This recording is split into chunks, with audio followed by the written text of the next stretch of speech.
and welcome to Greater Vancouver. I'm Marlene Emmy. The Grouse Grind is probably the most popular hike in the Lower Mainland, and it's owned by the GVRD. The fastest time it's ever taken anyone to get up here has been 27 minutes, but it usually takes about an hour, hour and a half. Across the Lower Mainland, municipalities are developing various strategies to deal with the effects of pollution and to protect our environment and our water.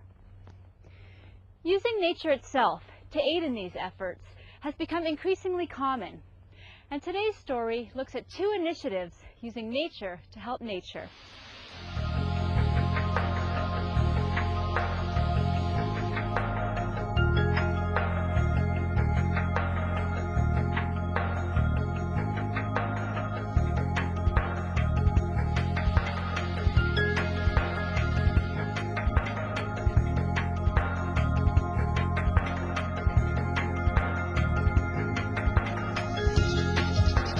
The Clearwater Initiative was an initiative of the Institute of Urban Ecology. We started it 2 years ago, and it was started to address the issue of sediment coming into the Coquitlam River, in this case, from non-point sources. So we wanted to try and get some sort of understanding about how extensive the problem might be with the erosion of dirt and sand and whatever going into the storm drains and into the creeks, and then to try and do something to alleviate that problem through plantings of native vegetation on bare ground.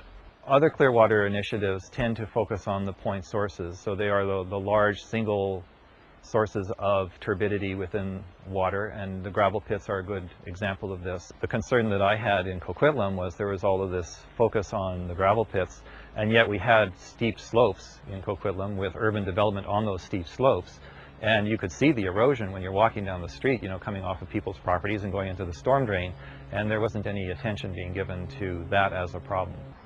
Well, St. Andrews Park was a community or a neighborhood park that basically nothing had happened to it for about 40 years. In the redevelopment of St. Andrews Park, we tried to demonstrate ecological design principles, and that was through using naturescape principles, water-wise principles in selecting plants for drought tolerance, habitat, and food value, as well as treating stormwater as a resource, trying to hold as much stormwater on the site as possible. A wattle consists of a series of branches, usually willow or red osier dogwood, which are constructed in the form of a dam, essentially. So it's a wall that's there to retain some earth.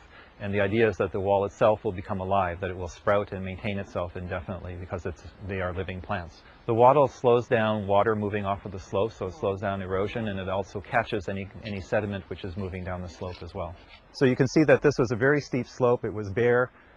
Even just after a few months, we have quite a bit of vegetation coming back, and it should reestablish itself very nicely.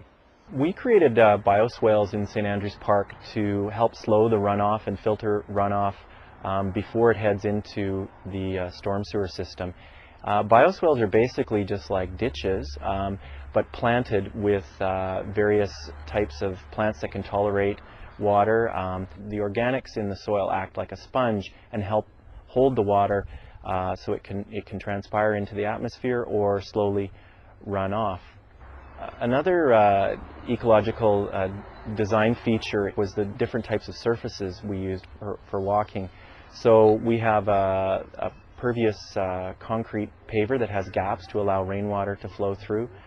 We've used different types of gravels that allow rainwater to flow through.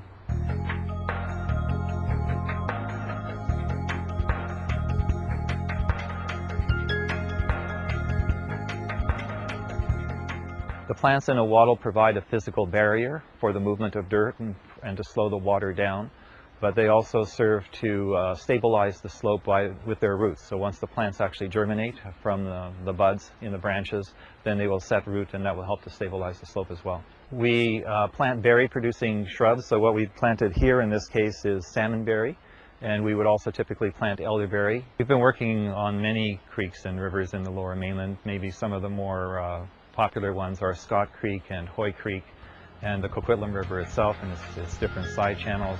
We've worked along the Fraser River, and we've worked in a number of different creeks in Surrey and in Delta as well. The feedback so far has been very good. It's been quite a transformation from what it was before, so it's met or exceeded all the expectations of the park users. For more information about the Institute of Urban Ecology, visit their website at douglas.bc.ca/IUE. For Greater Vancouver, I'm Marlene Emmy. See you next time.